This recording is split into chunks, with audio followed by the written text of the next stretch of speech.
بسم اللہ الرحمن الرحیم۔ اللہم صلی علی محمد وعلی آل محمد۔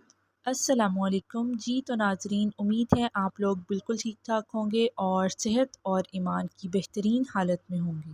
درود پاک ایک ایسا وظیفہ ہے جو ہر وقت پڑھا جا سکتا ہے۔ اس کی حد مقرر ہے نہ وقت، جب چاہیں جتنا چاہیں پڑھیں، دن کے وقت پڑھیں یا رات کے وقت۔ ٹائٹل آف دا ڈے: ہر قدم قدم پر درود پاک پڑھنے کا واقعہ۔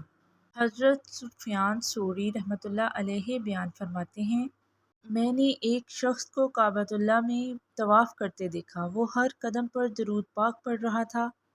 میں نے اس سے پوچھا، تم اور کوئی دعا یا تسبیح کیوں نہیں پڑھتے ہو؟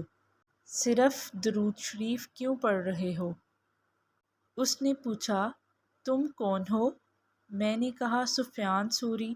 کہنے لگا، یہ راز تھا، لیکن تم اللہ کے ولی ہو، اس لیے تجھے بتاتا ہوں۔ ہمارا واقعہ بہت عجیب ہے۔ میں اپنے والد کے ساتھ حج پر آ رہا تھا۔ دوران سفر میرے والد کا انتقال ہو گیا۔ انتقال کے بعد میرے والد کا چہرہ کالا ہو گیا۔ میں یہ دیکھ کر بہت غمزدہ اور پریشان ہو گیا۔ اسی پریشانی میں میں نے درود پاک پڑھنا شروع کر دیا۔ درود پاک پڑھتے پڑھتے مجھے نیند آ گئی۔ خواب میں نبی کریم محمد مصطفیٰ صلی اللہ علیہ وآلہ وسلم تشریف فرما ہوئے اور فرمایا، تمہارے والد سود کماتے تھے، اس لیے اسے یہ سزا ملی ہے، لیکن تمہارا والد مجھ پر کثرت سے درود پاک پڑھتا تھا، اس لیے میں اس پر کرم کر رہا ہوں۔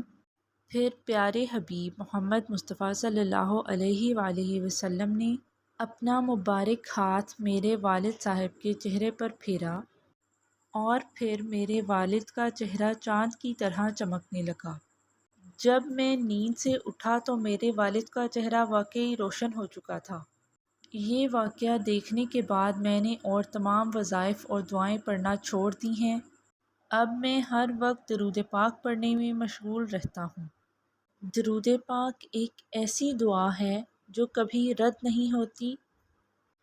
پیارے اللہ پاک سے دعا ہے کہ وہ ہمیں ادب، محبت اور کثرت سے درود پاک پڑھنے کی توفیق عطا فرمائے۔ آمین یا رب العالمین۔